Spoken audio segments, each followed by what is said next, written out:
Hi, everybody. I am Amanda Sheely from LSE, and I am so happy to welcome you to this evening's event.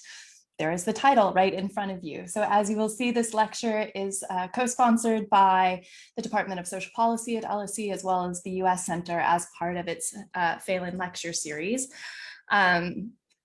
We have a very distinguished panel today that I'm very excited about. So Janet Gornick is here. She is Professor of Political Science and Sociology at CUNY, as well as the Director of the Stone Center for Socioeconomic Inequality, and the Director of the US Office of Lists, which is formerly the Luxembourg Income Study. So I'm introducing her first because she has the most titles. Next, we have Laurie Maldonado, who's Assistant Professor of Social Work at Molloy College in New York and is also a former research associate at the Stoughton Center. You will also see Marx, who was a professor at the University of Antwerp and the Director of the Center for Social Policy, Herman Deliek, and Rense Nieuwenhuis, who's Associate Professor at Stockholm University, Sophie. So if you would like to read any more information about our speakers' research interests or the many publications that they have, I encourage you to go to the website and check that out. I just wanted to take a minute to say why this panel of speakers is really well suited to talking about the topic that we'll talk about tonight, and I'll give you two of those. First, while all of our speakers have expertise about specific contexts that I'm sure you can ask them about, their research is all at its heart comparative. And comparative and not just looking at how numbers vary across places, but thinking deeply about why different policies exist in different contexts, and also whether or not a policy that exists in one context is applicable to others. And so they're not just a quick pick up a policy in one place and implement it somewhere else. So this should lead to a really nice discussion, I think, specifically about the US. The second thing is all of our panelists care deeply about policy. And so if you look at their what they've done, they have published articles in really good places. They've written really good books with really prestigious presses, but they have also really taken the time to do policy work. And so Laurie has worked with policy advocacy groups in the US, like Legal Momentum, to talk about single parents and poverty. This has received media coverage from The Nation, The New York Times, and Forbes. Rense has worked for the European Parliament, the UN, and Swedish government, and he has just authored a report on the situation of single parents in the EU that you can all check out. Janet has produced reports for UNICEF, the Economic Policy Institute, and the New American Foundation. And Yves, along with his academic position, is also a columnist at De Standaard, which is a very good newspaper. Not a tabloid, I am told. So very good newspaper.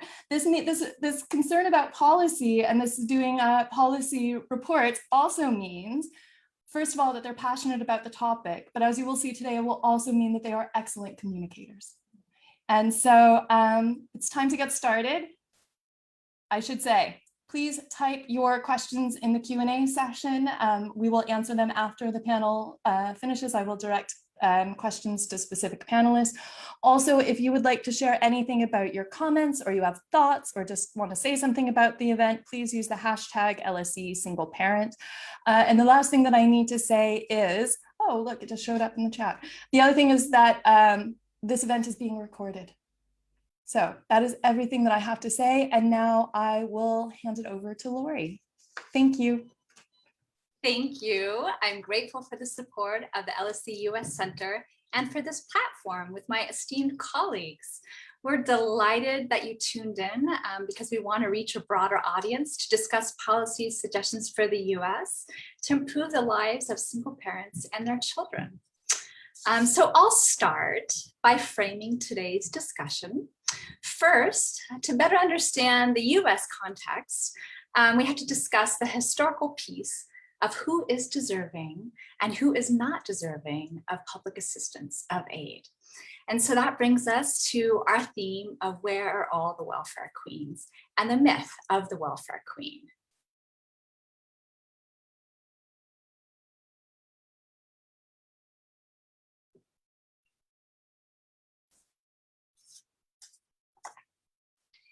In the 1970s, 1980s, Ronald Reagan's presidential campaign gave rise to the stereotypes of single mothers as the welfare queen.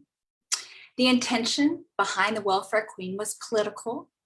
It was to influence public perceptions, persuade voters, and dismantle the safety net. As you can see from this political satire, the welfare queen is portrayed in a really negative light, never married, African-American mother who cheated the welfare system in order to avoid work and claim benefits. The UK also has a parallel story with Margaret Thatcher and a similar stereotype of the welfare queen. I saw a British satirical comedy depicting a single mom, and she was a white woman, but she was pushing 5 kids in a stroller, each kid from a different father with a different racial background. So embedded in these stereotypes are undeserving mothers, mothers deemed unworthy of receiving support, and is perpetuated by gender, by race, by class, and by whether or not they've had too many children.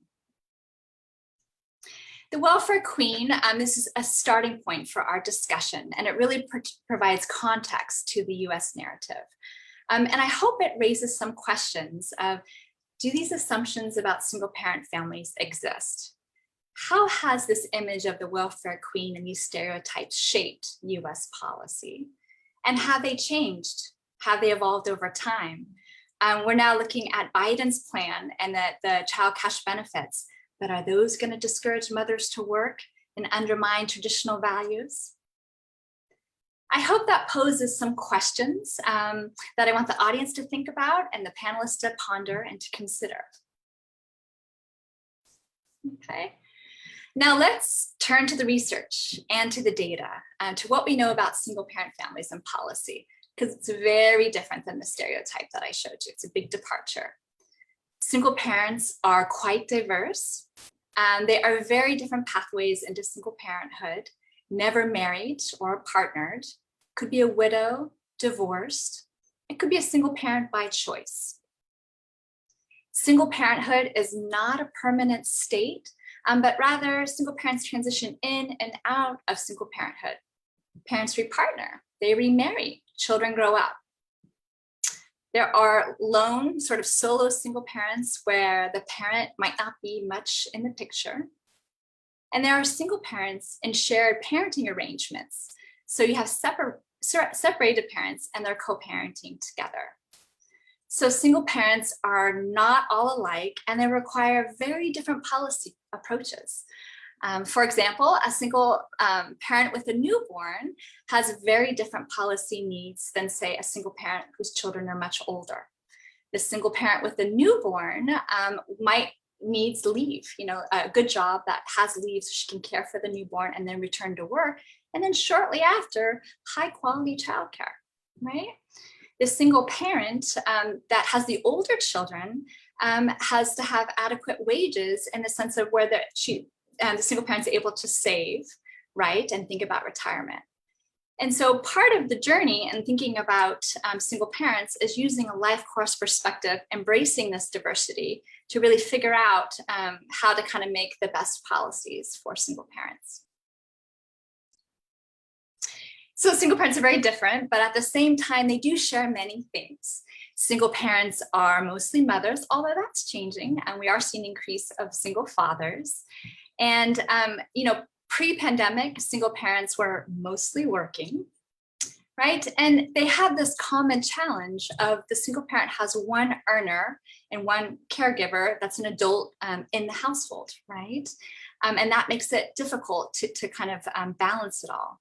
And so that, in some sense, we can say in the US, but it's really across all countries, single parents have a higher risk of poverty. So here's the US. These are relative poverty rates from single parents in the United States from 1974 to 2018. You can see the highest poverty rate was about 43%. And now in 2018, 35% of single parent families were poor, right? So that's 1 in 3 single parent families that are poor. It's a very, very high number. And we talked about the 70s, the 80s, and the welfare queen, right? And that was AFDC, the Aid to Families with Children. Okay, so that's kind of before. And then comes the 1990s, and this is Bill Clinton's presidency. And this is TANF, the Temporary Assistance for Needy Families, to end welfare as we know it. And what it really did is it went from AFDC, which was a federal program, to then TANF, which is state-run, had a lot less money going directly to single-parent families. It enacted a condition of if you want aid, you have to work. Okay, and work we'll kind of argue is a good thing if it's a decent job and adequate wage, but not low-wage work. And it also enacted a 5-year time limit, right? So 6 year comes around and you still need the support and your kids need the support. There's no support for you. In addition, it enacted and enforced child support. So just as we went after the welfare queens, we now go after the so-called deadbeat dads, really these dads that need to take financial responsibility of their children. And that's what the child support enforcement did.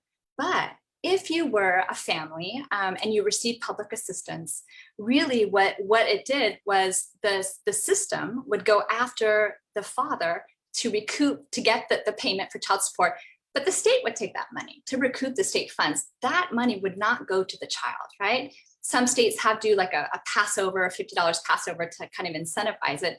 But the purpose was that didn't go to the children. It didn't reduce poverty. In fact, it sort of pushes families more in poverty.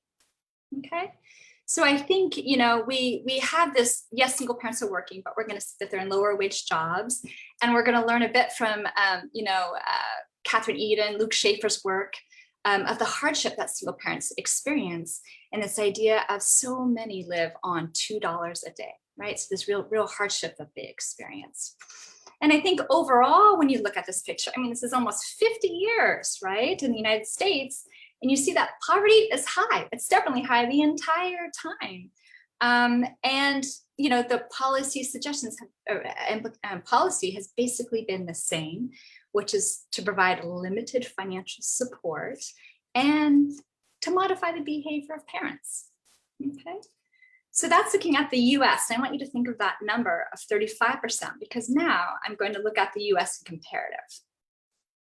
And when you do compare the US to other countries, the US is the outlier with high single parent families in poverty. My first piece, it was a legal momentum piece called Worst Off. And it was about single parents in the United States being worst off as compared to 16 other high income countries. But now, you know, we see that US has one of the highest single parent poverty rates of all countries. Here's the data, and this is the list data. And I did it for 45 countries, and the US is the highest, but I just kind of want to highlight 3, the United States, Great Britain, and Denmark. So what is not exceptional about these countries is that poverty rates are high. See the blue bars? So poverty rates are high before taxes and transfers.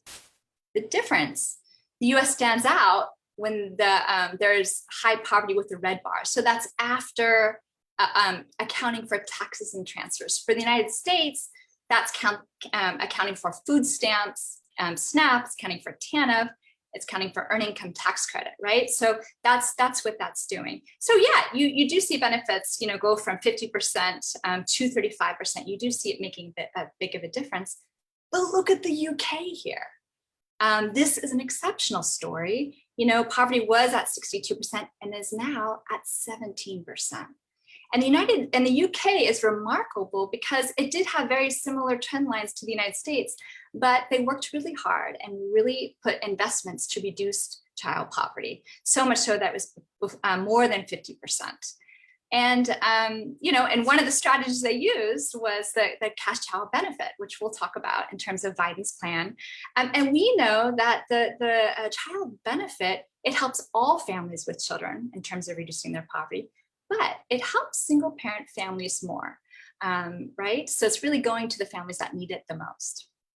And finally, you have Denmark, which has extremely low poverty, 8% poverty, right? So very effective in terms of transfers, you know, and very low rates. So I think the moral of this story is the US poverty is high, but it doesn't have to be. And I think that there is really hopeful policy suggestions in terms of what the US can do to reduce poverty, because it's been done by the other countries. At the same time, we're only looking at income transfers here, right? So we haven't looked at work and making work better, or leave and childcare and all these other housing and all these other things that can really support the well-being of single parent families. But I think, hopefully with this talk, the take-home points is I wanted to give you a bit of the US context and the US narrative on single parent families and a bit of a history, but also that you're looking at the US in comparative perspective and these other countries and what we can learn. So that's those are the 2 points that I was hoping to make. And to conclude, this is our book. Rense and I edited this book with many great authors, The Triple Bind of Single Parent Families. And it is on open access, so don't buy the book, just read it. It's for free. And Rense is really going to talk more about what the triple bind of single parent families is and lessons that all countries can learn in terms of policy. Thank you. Thank you very much. So that is a good segue. Actually, you know who's next because you just saw his book cover. Thanks, Rense. Thank you very much. I'm very happy to be here, and thank you, Laurie and Amanda, for inviting me, and thank you for the LSE organizers for making everything possible. What I want to talk about, at least in my brief introduction here, is that if we want to understand single parents and if we want to help improve their situation, we need to consider who they are and what resources they have themselves. But we also, just as much, need to look at what their labor market situation is and what the policies are that are in place or are not in place. And that is very much in line with what Laurie and I in the book call the triple bind of single parents. Their resources, their employment, and policies all need to be in place and need to be aligned in order for single parents to have a good situation. When we started working on this book, we were very much intrigued by why is the US so exceptional in high single parent poverty. And we noticed that many of the explanations really were focusing on the individual characteristics of these single parents. The story was single parents are more likely to be lower educated, and lower educated have higher risk of poverty. Therefore, single parent poverty in the United States is so very high. I'll go back to that explanation, but because actually there is limited truth to it. But we wanted to provide a more complete analysis of the situation of single parents. So we looked at the labor markets. A job is important in terms of income, in terms of self-employment, in terms of independence, and the large majorities of single parents are actually employed. However, a job is not the same for everyone. If you look at the United States over the last decades, wages have been growing, but only on average. The bottom half of the workers did not see an increase in their wage. Labor markets have become more precarious, as we call it, more uncertain. They have become more demanding. There have been more non-standard hours. So a job is not enough in terms of income poverty for many, particularly if you have only one earner. A crucial thing that we learned from the policy part of the analysis is that family policies such as the child benefits that Laurie already mentioned, but also parental leave as a longer term investment in gender equality and childcare are crucial to help single parents to have a job, to hold on to a job, but also to do it in a way that doesn't completely ruin their work-life balance.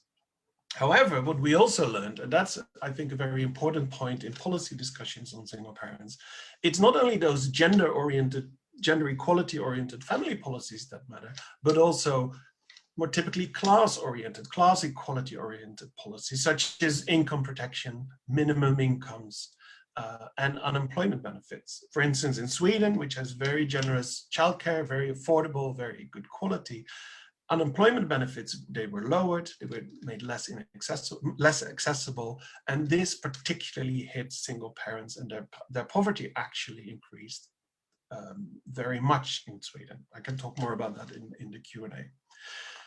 A very important part that we haven't talked about in this triple bind is that the resources, employment, and policies of single parents are strongly gendered.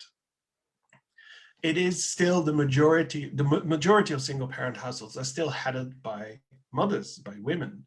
And still we don't talk about those fathers who are apparently no longer part of that household. And that's a crucial resource that single parents, of course, lack, is there is no second earner, second caregiver in the household. As I said, it's mostly women who carry that burden, but it's also, as we've seen in the introduction, mostly women who receive the blame for this. When it comes to employment, of course, when single mothers enter the labor market, they experience a gender wage gap, of course, as many other women do. But another aspect is that as many women reduce their work hours when they're still married or when in a couple, or they stop even being employed, if they then later on find themselves to be a single mother, they don't have the work history that really helps them to get an adequate job. When it comes to policies, of course, there's still plenty of policies of plenty of countries that really support the traditional breadwinner model. For instance, with joint taxation, with cash for care benefits, for instance, that really are incentives for particularly women to opt out of the labor market when in a couple. And then again, later on in life, as a single parent, that doesn't work in their advantage. So it's really important, I think, to combine insights on their resources, the individual characteristics of single parents, as well as their employment, labor market situation, and the policies. And as I know the other speakers that follow after me will talk about the employment and policy a lot, and there's absolute experts on that. I'll focus a little bit more on the resources, on who single parents are, because I think there's a few important points to make. First of all, the story that lower education leads to poverty and drives the high poverty in the United States. That seems like a plausible story. Single parents are indeed more likely to be lower educated, and the lower educated are indeed more likely to be in poverty. So why wouldn't that explain so much? Well, a colleague of ours, Juho Herkkonen, he did the complicated statistics, and what he found is that this pattern of low educated single parents basically exists in many other countries. It exists in France, it exists in Poland, it exists in the UK, it exists in the Netherlands, and it exists in Sweden. So it's the same pattern of low education among single parents, but still single parents in the United States are far more likely to be poor. And there is, of course, more to it, but it really strongly points at towards more structural and political factors that are at play. And those are, of course, labor markets and policies. But looking at who these single parents are also tells us a lot that this is a very diverse group. It's not a single group, single group of single mothers that all share the same characteristics. Laurie already mentioned that, of course, people move into and out of single parenthood. But also it's really important from a policy perspective. If you have young kids or older kids, it really matters what kinds of policies benefit from you. If you are a teenage mother, which is always seen as one of the drivers of single parenthood, perhaps then you're better served with support to complete your education rather than searching for a job immediately.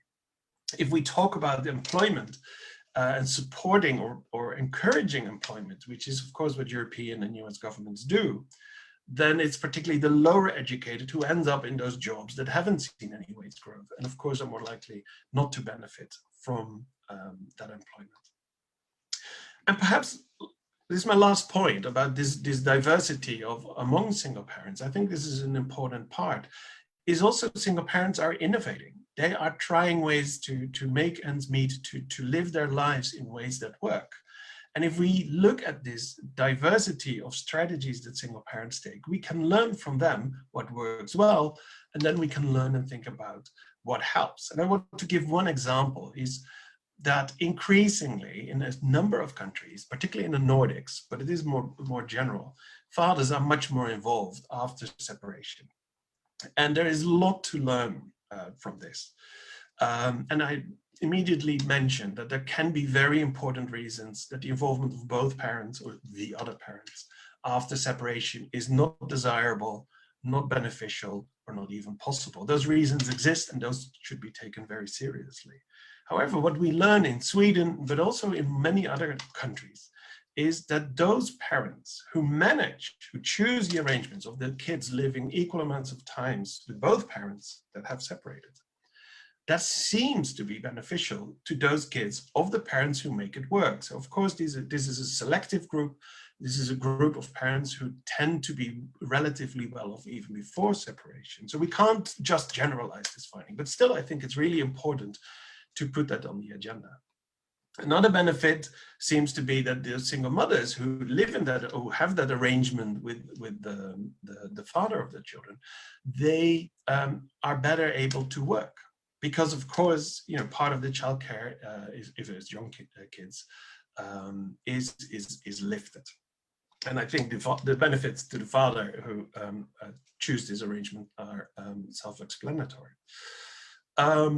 As I said, there is limited scientific understanding of this, and there is debate about this. And I would definitely say it's too early to make strong policy recommendations. All parents should do this. But we can learn from their innovation, and we can learn how to support this better. And I think we, as a community, as an academic community, we should. I'll conclude. How can we improve the situation of single parents in the United States? That is the question we are asking ourselves today. I think it's first very important to understand it's not enough, or actually it doesn't explain much, to look at who single parents are themselves, what is their level of education, what are the choices they make. That explains very little, because people make the same choices elsewhere and they're fine. So that is an insufficient explanation. Instead, and this is, I think, of course, where the labor markets and social policies come into play. But the general recipe for what helps for single parents, it's not a mirage. We have a pretty good understanding, and that is the story that single parents, they do better in labor markets and social policies that support equality of gender and equality of class. Thank you very much. Thank you very much, Rense. That was great. Eve will now tell us more about the labor market, if you please. Thanks, Amanda. I hope everybody can hear me. Good evening or good morning, wherever you are.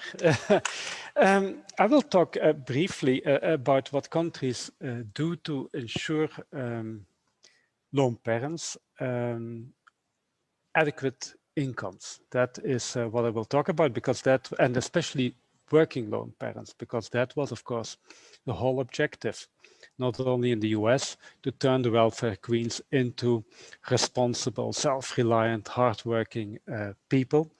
And that's been the case in many other countries too. I will offer 5 statements very briefly. So, first statement, if we care about poverty and about adequate minimum incomes for people, then it's clear that jobs are important, but they are not enough. Lone parents, and that's lone parents broadly understood also, though, including those in co-parenting situations, they constitute the core of what we call the working poor. And who are the working poor? People who work, do their best to be self-reliant, but still fail to make enough money to afford themselves and their children a decent life. We know that most children, I think Laurie and Rense already mentioned it, that most children growing up in poverty in Europe and in the US live with parents that mainly rely on earnings. That's not just the case in the US, that's also the case in Europe. And the most obvious challenge they face is realizing the full earnings potential. That's simply to say, to combine work and care, to be able to generate the income that they could potentially generate. So it brings me to statement 2, and that Rense has already mentioned that, of course, public services such as childcare, but also good, affordable public transport are crucial in this respect. And we know that strongly more universal policies, that those yield better results than the more targeted ones. That said, supporting or services supporting people to enable them to realize their earnings potential, to work, are very important, but they are not enough. We need more. And what do we need more? We need adequate minimum wages, of course, or more broadly, adequate wage floors. They are a very important instrument in ensuring decent minimum incomes to lone parents, but also single parents or to other groups. But again, they can never do the job alone. There's a lot of talk these days about minimum wages and the living wage. That's important, but it's important to keep in mind that minimum wages cannot do the job alone. And by the job, I mean ensuring people who do their best to work to ensure them with an adequate minimum income. And now I'm gonna share, if this works out, my screen, because I want to show you some graphs. Here we go. And this is a bit of a preview from a presentation we will give next week.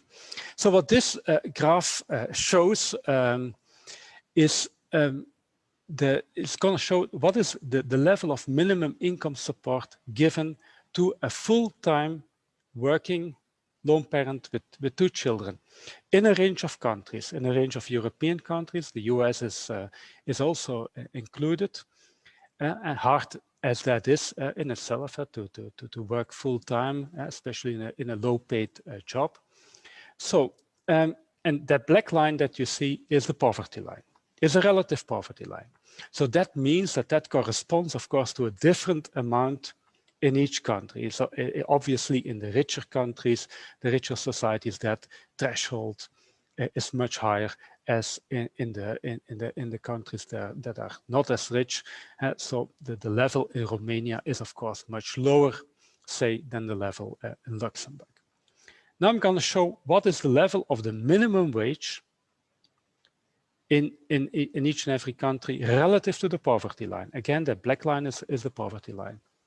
And there you see that except in a few countries, and Romania is one example, and there's a question, is the minimum wage properly enforced there? But in most countries, the minimum wage or a lone parent working full-time for the minimum wage does not come anywhere near to the poverty line in that country. And that even applies in the countries with the relatively generous or high minimum wages, especially because your gross pay is, of course, not your take-home pay. People pay social security contributions. They have to pay taxes, and that takes away from your income. And that's what you see in the blue bars and in the orange bars. Good. Then the good news is they often get additional support. And this is what the gray bars in this graph show is universal child benefits. A lot of countries have universal child benefits. That's to say, every parent, regardless of income, gets a monthly amount for every child. And that, of course, adds to their income. And I think I'm going to stress that point. Universal benefits are very important because they come on a monthly basis. There's no administrative or bureaucratic hassle. They're not delayed. They add to the income every month, whether they work or not. There are no work incentive issues. So these are a very important part of minimum income protection. But then again, you see that even in countries with relatively high minimum wages and relatively high universal child benefits, they still does not do the job. They still do not reach the poverty threshold, especially if you take the taxes and contributions in account. So the basic message there is simply, you need more stuff. You need more extra support. And you could say like, yeah, let's raise those universal child benefits. But those are, of course, very costly measures because you give them to everybody.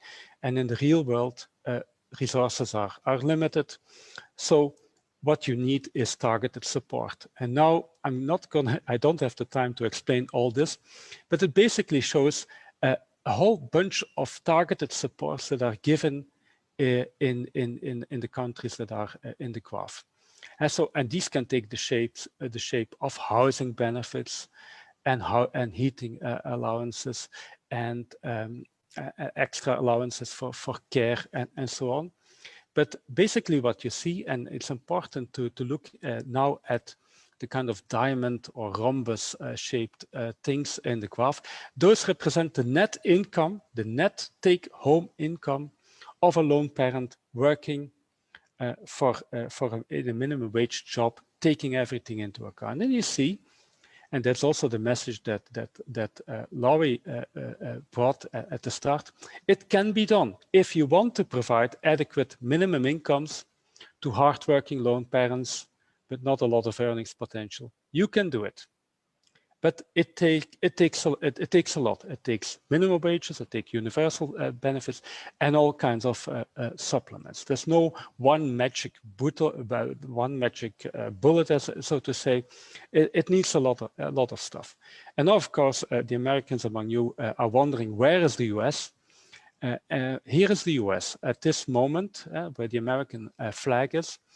So it's not at the top of the pack, obviously, and that also results in very high poverty rates, as Laurie has shown. And this is, here is a familiar face. This is Joe Biden, of course, the current president. And this is a simulation we just did it a couple of days ago of where the US would be if the Biden child credit were implemented. So it would take the US up. It would move up the ranks, but still it would not be among the more generous countries. But it is certainly progress. And if you look very carefully at the graph for the US, you see that the reason, especially under the Biden plan, quite a bit of extra support is given. But the problem is that the minimum wage is so low. And this, the red bar represents the minimum wage, which is still the federal minimum wage of $7.25, which hasn't moved in more than 10 years. And of course, a lot of states and even cities have been implementing higher minimum wages, but it shows how crucial the minimum wage is, or increases in the minimum wage are in the US context. Good. I'm just gonna kind of close my opening statement. I also wanted to say that targeting benefits well is easier said than done. There's all kinds of problems.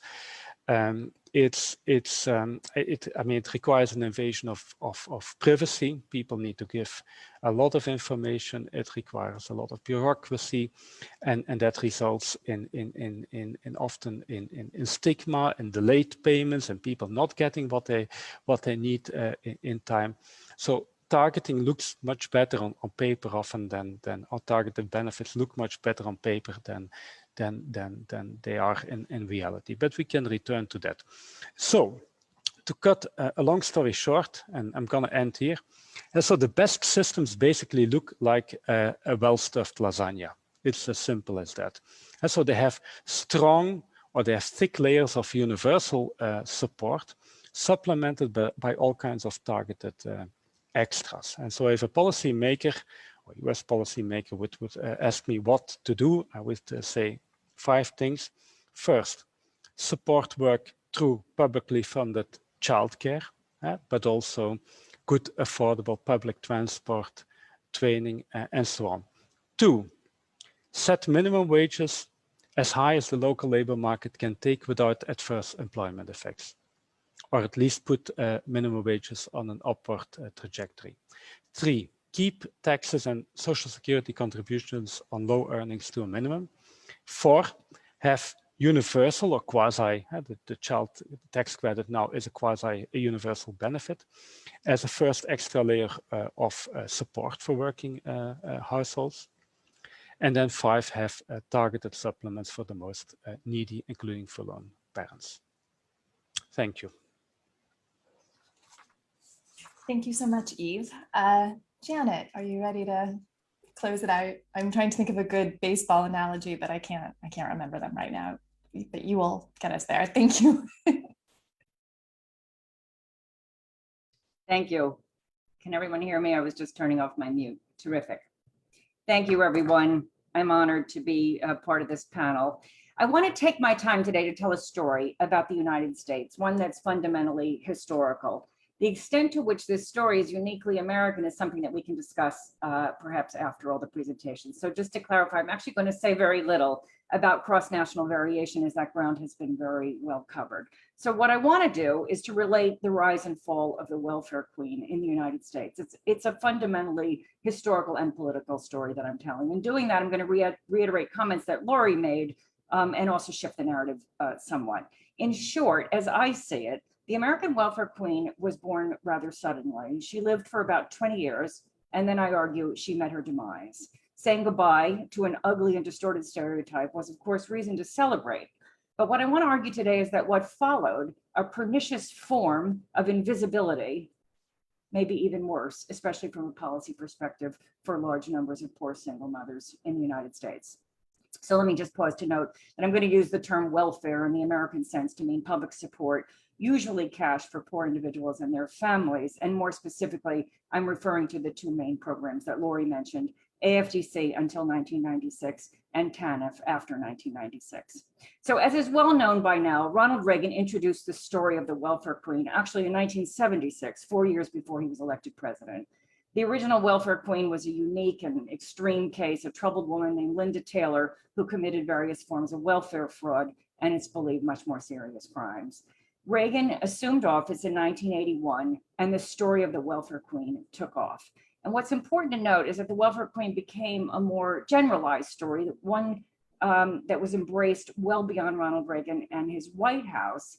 The adapted welfare queen was actually less dramatic, and that had the malignant effect of making the story more plausible and thus more widely embraced. So Laurie's covered some of this. Conservatives pushed this story forward. The American welfare queen had three characteristics.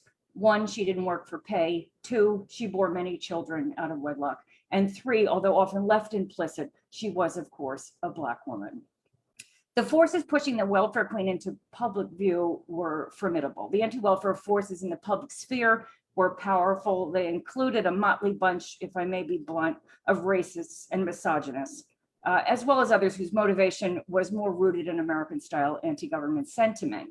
And anti-welfare political actors were bolstered by shifting public opinion. Much of it was top-down, meaning that these political actors created it. In any case, by the mid-1980s, negative public attitudes were in place. The salience of welfare as a problem had risen dramatically, and many Americans believed that AFDC was vastly larger than it was, both in terms of recipients and cost. Throughout the 1980s and early 1990s, a lot of scholars and advocates pushed back against this mythology. They documented that many AFDC recipients did in fact work for pay, with their earnings supplemented by benefit receipt.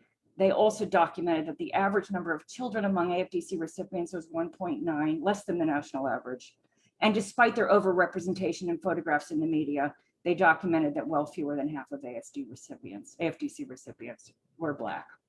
For 20 years then, from 1976 until 1996, the US fought the so-called welfare wars.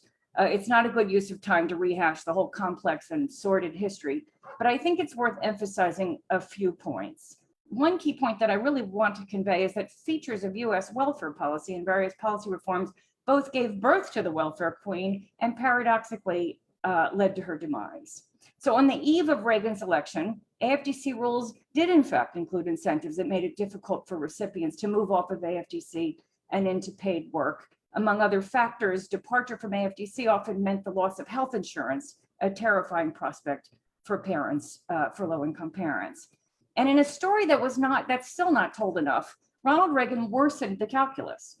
In 1968, the AFDC program implemented the 30 and a third rule.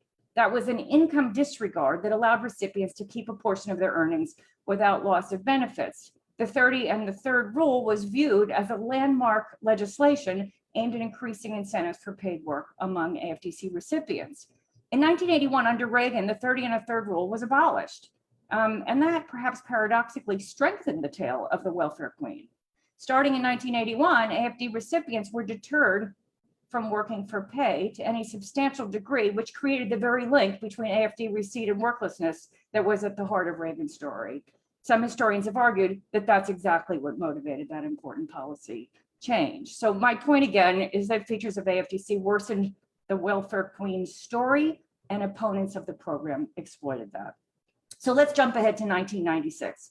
After 2 years, more one could argue, but especially 2 years of often vicious debate, during which on the floors of Congress, welfare recipients were openly insulted and demonized, AFDC was abolished via legislation widely known in the US and elsewhere, I think by now, as the welfare reform. I didn't then, and I don't now, celebrate the demise of AFDC. I was there and watched it closely. But for the purpose of our discussion today, I want to point out that its abolition also prompted, I would argue, the demise of the welfare queen. And I think that is largely worth celebrating. Without a cash assistance entitlement, the welfare queen was no longer plausible, and conservatives largely gave her up. The simultaneous policy shift toward in-work benefits, EITC in the US, shifted the national image of poor mothers from the welfare queen into that of the low-wage worker, a more sympathetic figure. In 1997, just 1 year after the welfare reform was passed, Jason DeParla, New York Times writer known for his in-depth reporting on AFDC, wrote in the New York Times, quote, welfare recipients, last year's political pariahs, are shedding their outcast status. So that was a quarter century ago. What replaced AFDC and the welfare queen? A few facts. First of all, TANF is a vastly smaller program. Shortly before it was abolished, AFDC's caseload peaked at about 5 million families. That meant essentially 5 million poor women and their 10 million children. In the US terms, by the way, that's a small program. TANF in 2019 served 960,000 families, a caseload reduction of over 80%. And as has been well documented, the share of TANF families that receive cash has drastically fallen as various forms of services have been favored by policymakers in most states. Second, as you've heard already, as of 2019 specifically, the overwhelming majority of single mothers in the US were working for pay. So on the eve of COVID, the world has changed since then, 68% of partnered mothers in the US were employed, 3 percentage points below the OECD average. And in contrast, fully 75% of single mothers in the US were employed, 4 percentage points higher than the OECD average. Suffice it to say, single mothers in the US rely heavily on employment, as you've heard from the other speakers, and has been widely documented substantial share of jobs held by single mothers, most especially poor single mothers, are low paid with no or limited benefits, poor working conditions, and a high degree of precarity. And needless to say, labor market policy reform is desperately needed in the United States, but actually that's not my point. My point is that single mothers are mostly employed, and that's largely understood by political actors, policymakers, and even the general public.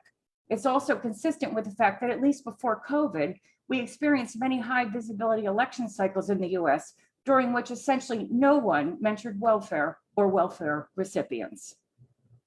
Now, I would say, simply and crudely put, many poor single mothers face a different political and cultural context, one that is perhaps as insidious as that inhabited by the welfare queen. Although a large share of single mothers are employed, a substantial share, about a quarter on any given day, are not connected to paid work, or not strongly so. The reasons for that are many. A lot of research on this beyond what I'll talk about today. Suffice it to say that many face barriers and conditions that make relying on paid work infeasible. Without wages, and thus without the EITC, or without cash assistance, millions are left in a nearly cashless world, a difficult and frightening place, one that's characterized by material hardship and multiple forms of insecurity. In 2016, Kathy Eden and Luke Schaefer published their book, $2 a Day, Living on Almost Nothing in America. They argued that the number of American families living on $2 per person per day had reached 1.5 million households, including 3 million children. Although some important scholarship challenged the precise numbers about the prevalence, few poverty researchers doubted the overarching story. A large number of families are living in many ways nearly off the monetary grid, making do with in-kind benefits and, for the most part, unstable and often improvised housing options. While poverty researchers absorb these findings and other findings, most Americans, including many policymakers, simply fail to see this population. In 2020, Jeff Madrick published his book with the title Underscoring This Point. His book, Invisible Americans, The Tragic Cost of Child Poverty, argued similarly that large numbers of children, many but not all with lone parents, live in extreme poverty. And in today's United States, these children and their parents are mostly unseen. So fortunately, I would say, growing bodies of scholarship have shed light on other crucial realities that drive extreme poverty, among single mothers, that is, in addition to employment instability. So let me close by highlighting two extremely serious risk factors, both of which demand policy responses beyond what we've discussed so far. Matt Desmond's 2016 book, Evicted, documented that the risk and reality of eviction is devastating millions of poor families, with lone parent families especially at risk. Crucially, he demonstrated that eviction is not mainly a consequence of poverty, it's a cause. It's a cause of poverty. The story told in Desmond's book, I can attest to this, shocked even poverty scholars. The utter lack of public policy supports for poor people navigating exploitative rental housing markets can hardly be overstated. And finally, new work is uncovering and documenting the extraordinary damage caused in the United States by mass incarceration. Books, for example, by Michelle Alexander and Elizabeth Hinton have traced the rise of mass incarceration and the damaging institutional and policy factors that have driven its growth. Today, over 2 million persons are incarcerated, 90% of them men, and millions more are caught elsewhere in the system. Many excellent studies have demonstrated the scarring effects of incarceration on men's employment prospects, especially among Black men. A newer wave of research is focused on the collateral damage done to the partners, overwhelmingly women, and children of incarcerated persons. Today, according to the Annie Casey Foundation, about 6 million children in the US have experienced losing a parent to incarceration at some point in their lives. The consequences are far-reaching. Damaged employment prospects for women and poverty for children are among them. So the welfare queen, I've argued, perhaps overstated, I admit, is dead. One of her successors is the employed single mother. Although employment by definition offers some economic security, many are struggling in an underregulated labor market, lacking the most basic protections. Her other successor, not connected or not strongly connected to paid work, struggles in a haze of invisibility, frequently facing a cashless world, extreme housing insecurity, and for some, an absent partner caught in a bloated incarceration system. These women and their children need to be brought into the light, and a new policy framework is needed. Thank you. Thank you for that. So I have some questions here, and I am going to go through and direct them now. I also wanted to let you all know that we have people from Kenya, India, Greece, the Czech Republic, the UK, Iraq, Luxembourg, Cambodia, Colombia, and Canada listening. So hello, everybody. Thanks for coming. That's really exciting. There are some reasons to really like Zoom. So the first question I'm going to give to Rense, and this is from Margaret Antony. And she says, her question is on the importance given to providing consistency and certainty in state support to single parents, irrespective of their socioeconomic background characteristics. So how do countries compare in terms of offering consistency and certainty? And is it being compromised in the face of stereotypical beliefs about the single parent?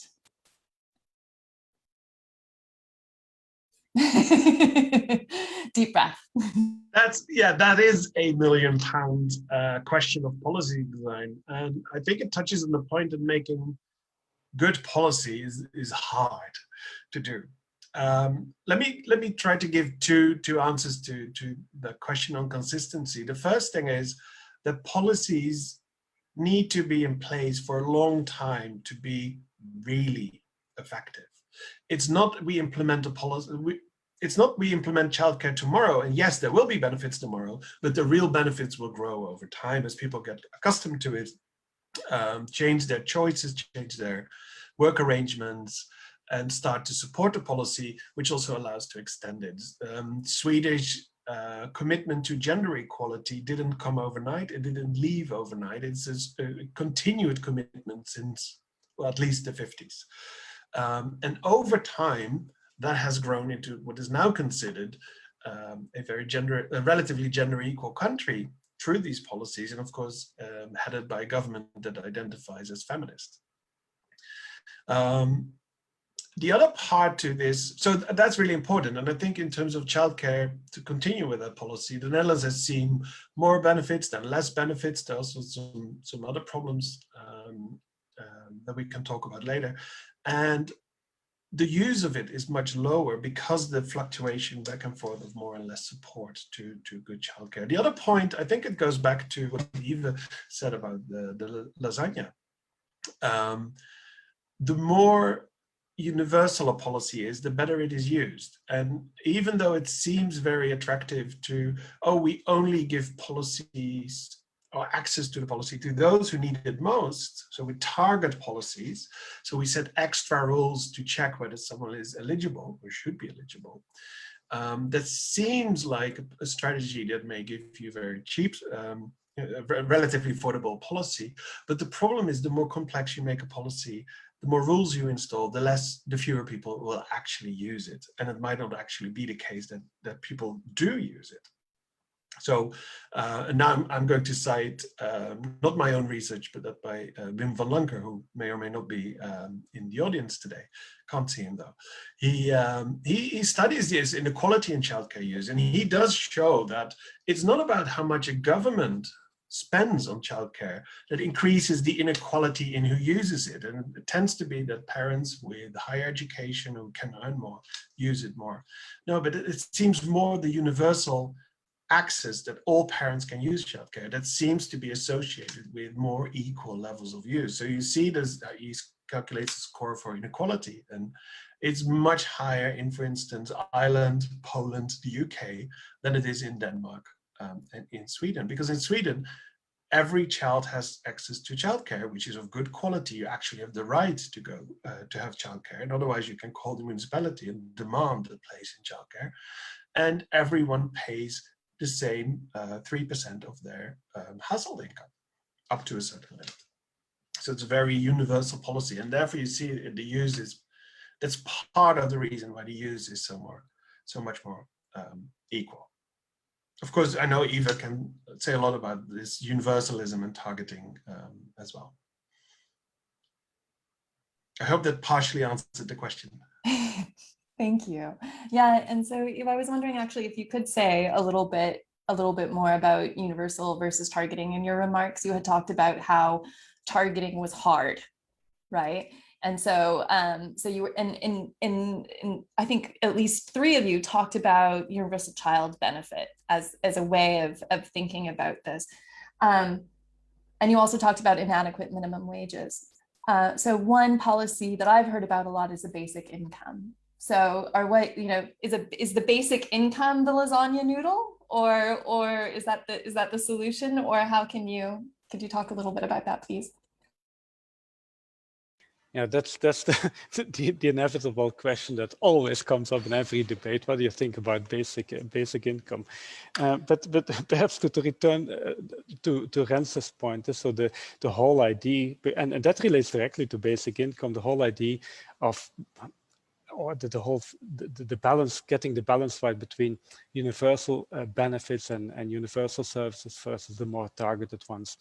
That's one that we've been having in social policy for decades now, and we're still having it, because universal benefits, and that would include the basic income, they're costly. They're costly, at least on paper, because of course people get stuff back, and they're wasteful. So you give a lot to the people who don't really need it. And of course, from that perspective, having more, using your money in a more targeted way, having a kind of a bigger bang for the buck, as it were, is attractive. But it is, as I said, very hard to do. And for the UK audience, they will, I think, immediately think of the universal credit, or the universal credit debacle, if I may call it that way, because it had a great idea behind it. The idea behind the universal credit was, let's make the system simpler and also make the system like more agile. So the whole idea was that people would get, that the benefit would adjust every few weeks to changing circumstances in people's income or in their living conditions. But it has proved so immensely hard to actually implement. And the idea was information technology. We have all this data, we have all these powerful computers these days, and that will make it work. And it's not working at all. There's countless stories of people not getting their benefits, also because computers use algorithms and which sometimes have crazy results that have a very serious impact on real people's lives. So from that perspective, universal benefits are much more attractive. And the extreme case of that is a basic income. And of course, people, there's some very vocal and very ardent advocates for basic income. But I think it's a policy with limitations, simply because what it would involve in the real world, and people have done the calculations these days, we have all these simulation models, except in a society where people are, and especially the higher earners, are willing to accept very high, even much higher marginal tax rates. It is, if people are, if especially the higher earning, the richer people are happy to be taxed far more highly, then it's doable. In the other case, a basic income would in effect mean that you take money away from the sick, from the unemployed, from pensioners, from the poor, to fund a scheme that would give money to everybody. And I think that is taking it too far. That being said, I'm a strong advocate for universal child benefits as a layer, not as a total solution, but as a layer. And you could regard a universal child benefit as being close to a basic income for a child, or at least for households with children. So I think also that there's a good case to be made for it from various more kind of ethical or philosophical standpoints. But I think we need to be well aware that that is never going to offer the total solution to poverty, but maybe part of it. Thank you. So I have two related questions about culture. One about, and so I'm going to punt this to both Laurie and Janet. So the first culture question is from Alfonso Diaz, who's an MSc Urban Planning at LSE. And what he was saying is, again, this idea of the welfare queen might be gone, right? But the ideas are very much still alive. So to what extent can we think about culture as an explanation for the keen contrast in political support for poverty reduction policies, thinking about differences in culture between Europe and the US in terms of difference? And then for Janet, I have a question from Chris Peel, San Jose, California, United States. So actually, interestingly, I think in that first list of countries, I didn't have anything about the United States, but the United States is here, about the talk about the United States. And the question is, again, less a question about what good policies are, but the politics of getting them implemented. So again, how do you, if we all agree that universal child benefit would be beneficial, how do you get that past Republicans? So Laurie, do you want to start, and then Janet? Great, thank you for the question. I think it also, that question makes me think, and kind of going back to some of Janet's comments, I think I can kind of tie them together in terms of, Janet and I think we do agree, like, where are all the welfare queens? They're gone, right? And I think, in terms of even that new article that you sent, Biden has dethroned the welfare queen. So we're still using the language in the debate, right? And I agree in terms of how the welfare queen, you're taking it to kind of a more nuanced place. But kind of back to this question in terms of culture of poverty in the United States, this is really welfare, receiving public assistance is tied to race and our racial history in the United States. And we could talk about it in welfare. And Janet also mentions in mass incarceration, right? Where that's Michelle Alexander work. That's, that idea of mass incarceration is now a present day form of slavery, right? Where we're putting Black bodies behind bars. And so that idea of cultural poverty in terms of welfare, I think it is very much racialized, and also in terms of mass incarceration. So that's really a really big part of the United States and kind of understanding that. And it does make me think a bit of, a means tested program like TANF, right? All these things, programs. This is, I think, a title of one of Marx paper.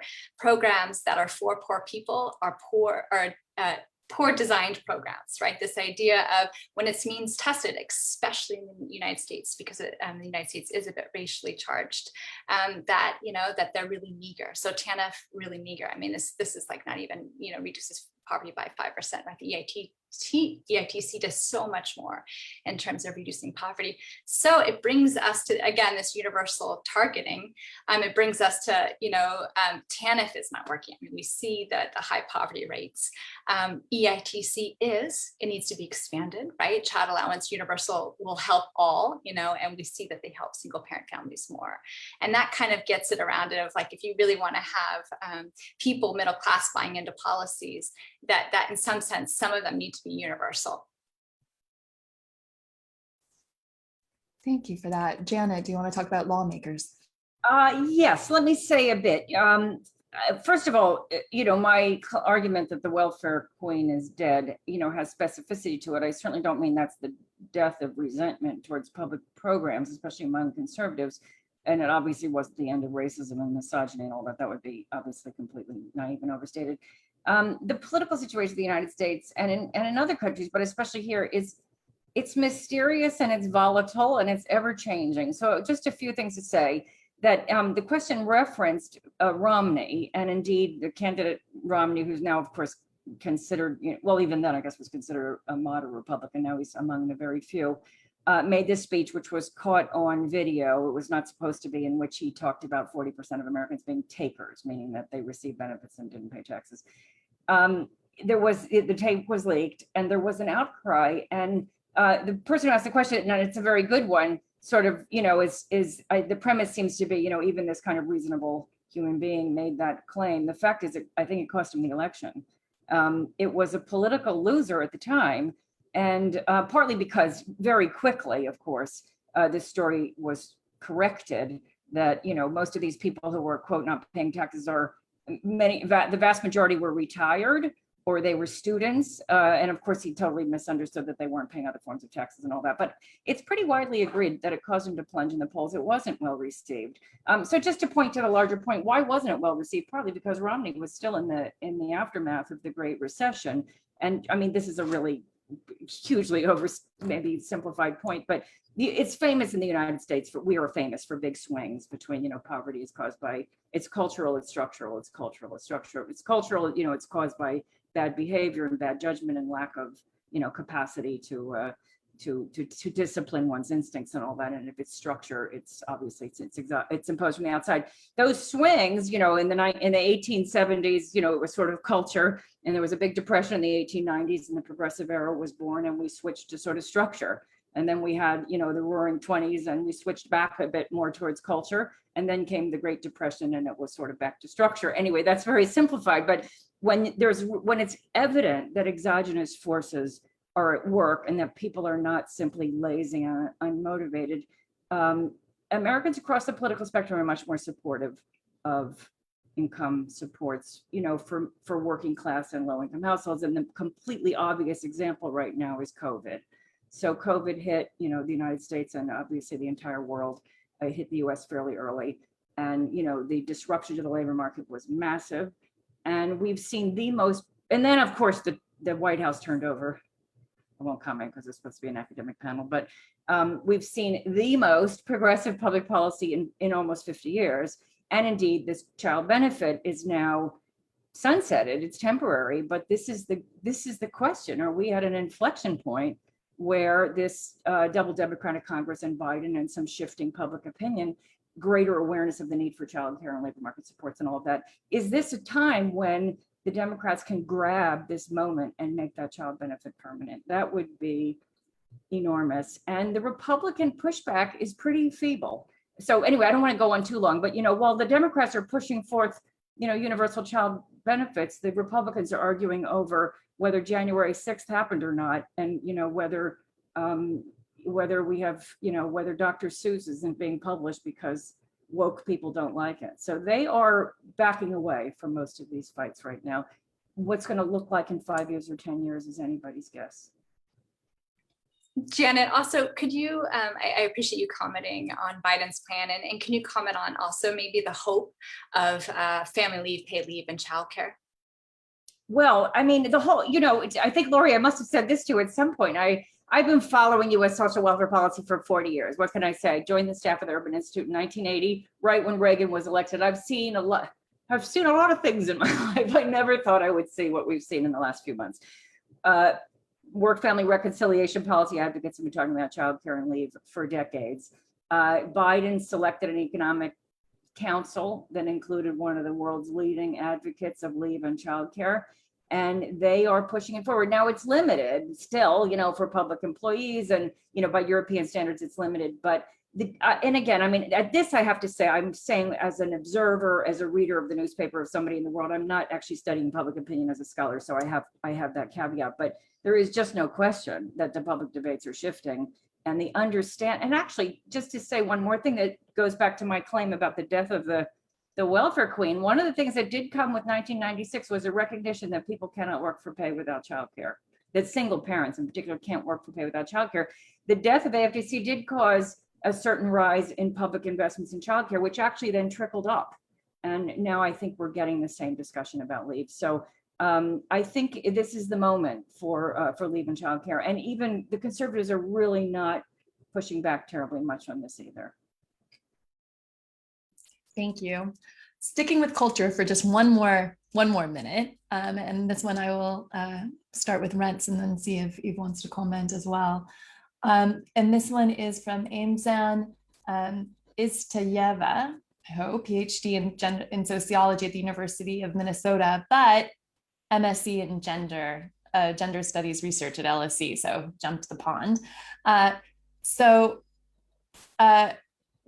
Actually, this is a question about fathers, and then we'll come back to culture. Sorry, I skipped my question. One question about fathers, which is, so her research seems to show that single fathers are a bit better positioned than single mothers, but worse compared to married fathers. And they're often at risk of falling through gaps in social safety net available for single parents. So programs designed for single mothers. So she would like to hear more about single father situations in the EU. If you have anything to talk about with that. And then actually, Rense, the other question that I want you to do is several of the speakers had talked about Scandinavian countries being hailed as the model for reducing childhood poverty. But if culture is a determining factor, how could you implement such a Scandinavian model elsewhere? So Rense and Eve. Rense, would you like to start, and then Eve, come back, please? Absolutely. So regarding fathers, I first must admit, because I'm a survey researcher, I don't know all that much about single fathers, because at least the way we measure single parenthood, we have very little numbers of single fathers in our data. For instance, the European Union and European Commission statistics, I don't think even they differentiate the single parent statistics by gender. And I think that's an omission, because then we don't really know well what is going on. Mm-hmm. What we know is that single fathers, at least economically, do better than single mothers. And of course, there's a gender aspect in terms of work history, and of course that might also be a more selective group. In terms of how welfare states arrange for them, I think there might indeed be gaps in the policies designed for single parents, right? So in the Nordic countries, and I'll come back to that, you see that many leave policies, for instance, are gender neutral. So there is no paternity leave, there's no maternity leave, there's only parental leave. Any parent qualifies. Can even be more than 2 parents per child. But of course, in many countries, it is still leave for fathers, which is much shorter. So in that sense, it is, they will, I think, quite often lose out. And another good example is from the UK, the bedroom taxes.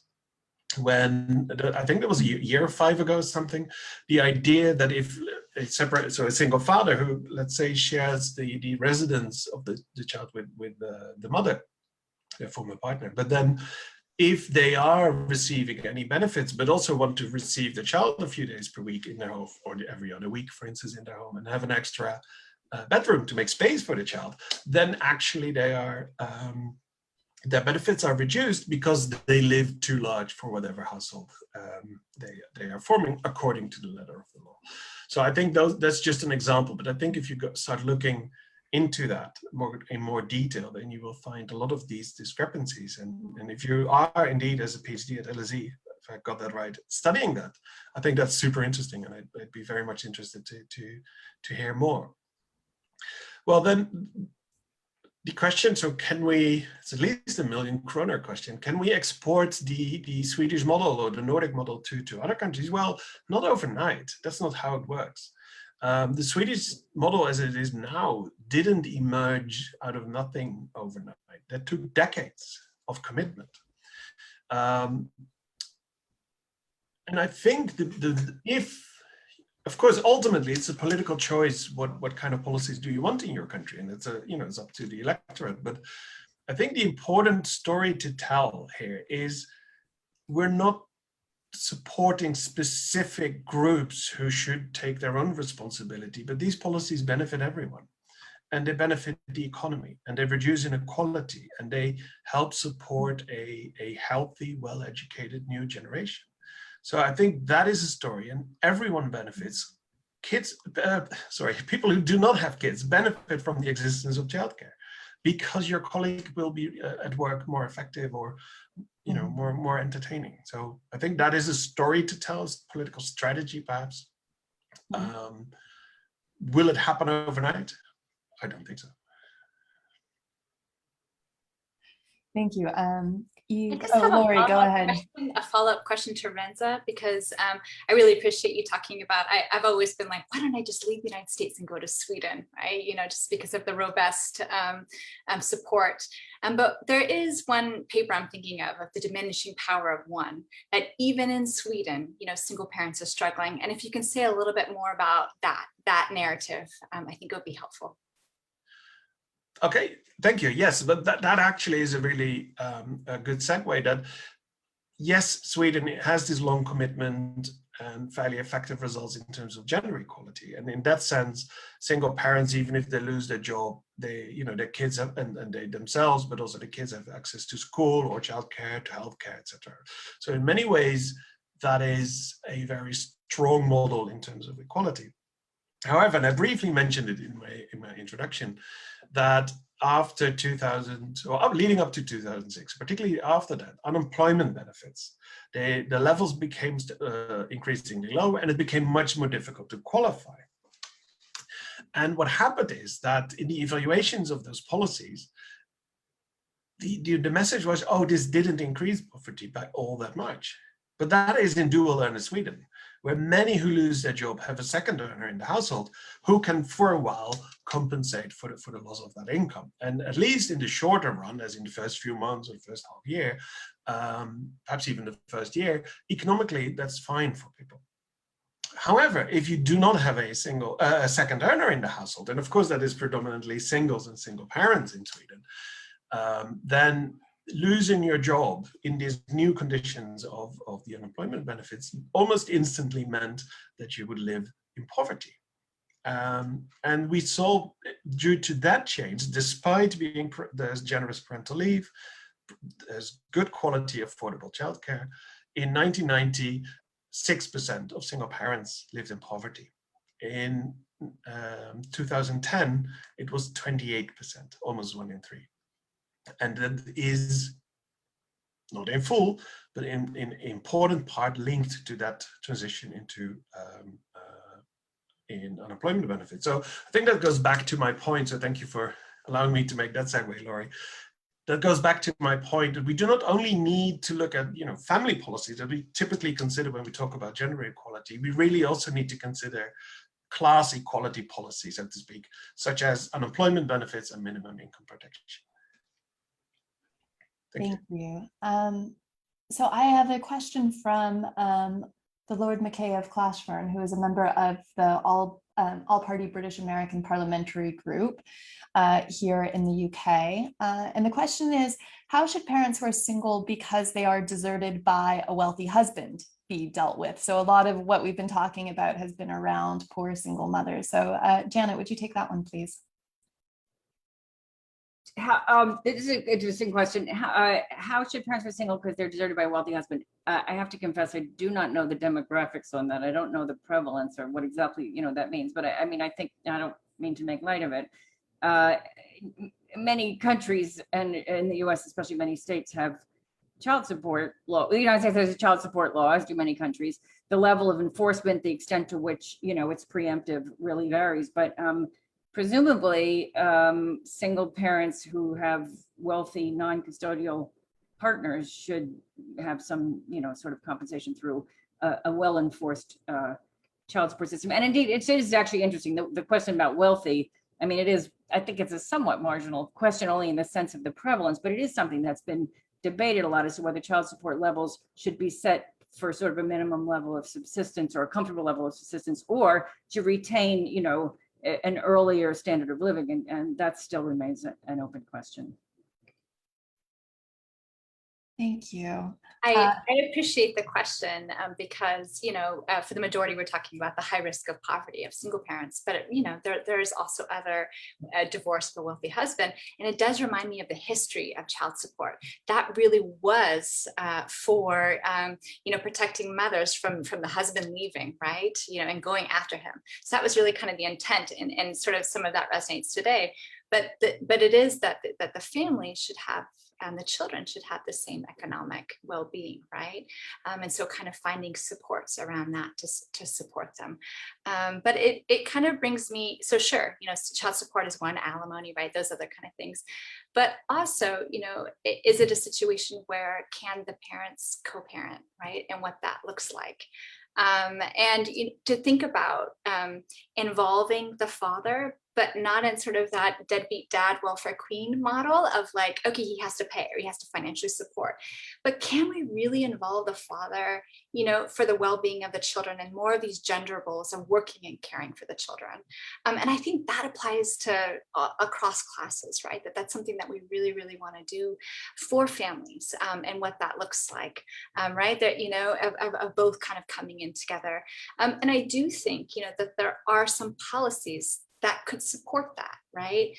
So, if it was, even a middle income, high income family, if they, the child was just born, if you had leave and you were able to share it, right?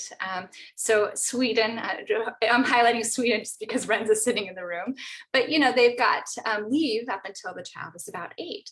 But it's shared equally between parents, and it could be transferred between parents, right? So in some sense, I think that is a great idea. So it's not just money, right?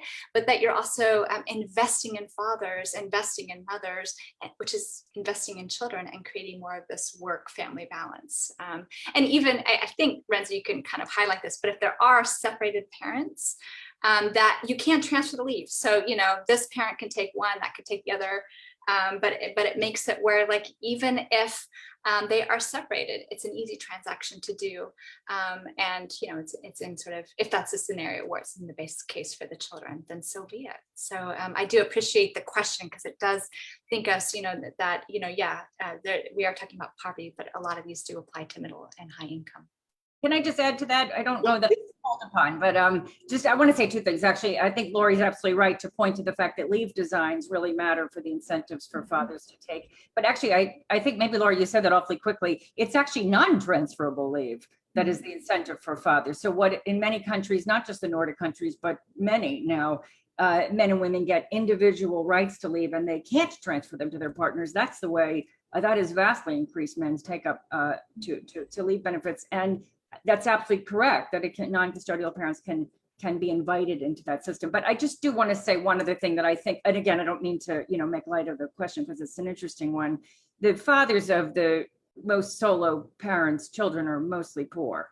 There's not, and that's a big concern about child support enforcement is oftentimes, you have, and they're diverse, but you have poor fathers who simply are not employed, not connected to the labor market, can't make the child support. That's why we need public systems.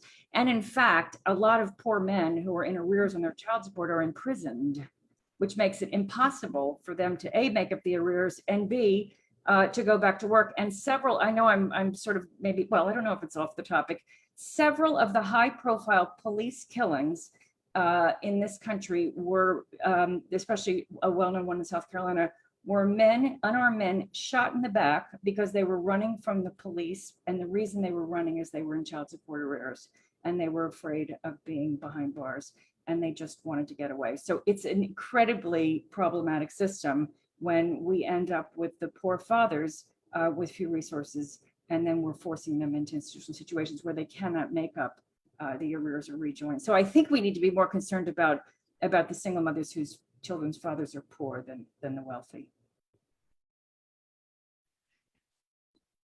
We have 4 minutes left, which means that I have the uncomfortable job right now of trying to take lots of really good, interesting questions and trying to choose the one that I think that you can all speak on the best. So especially for the other single parent scholars who have asked us questions, I really appreciate them. And we will have time to, we're having a single parent conference next week and we can really talk about these issues there.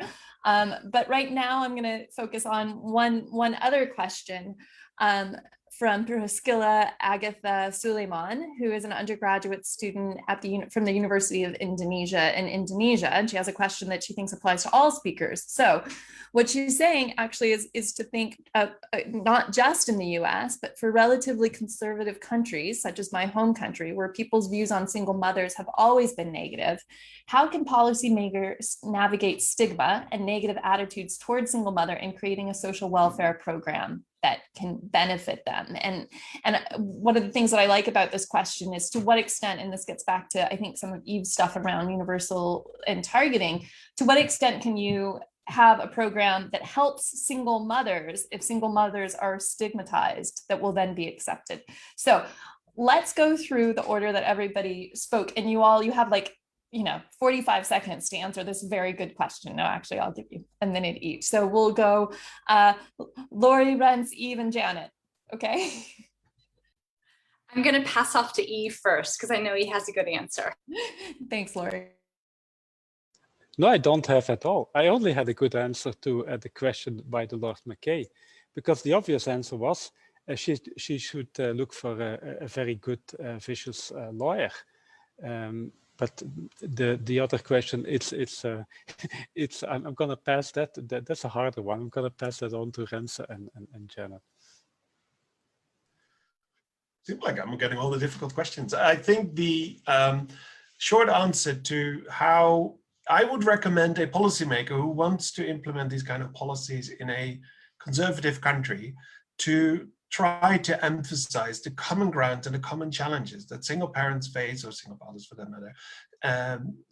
These challenges are not unlike those of others. It is difficult to combine work and family, and it is difficult now with the COVID pandemic. Homeschooling is hard, particularly if you have a job. And of course, it's a bit more hard if you have to do it all alone, but emphasize the commonality of these challenges.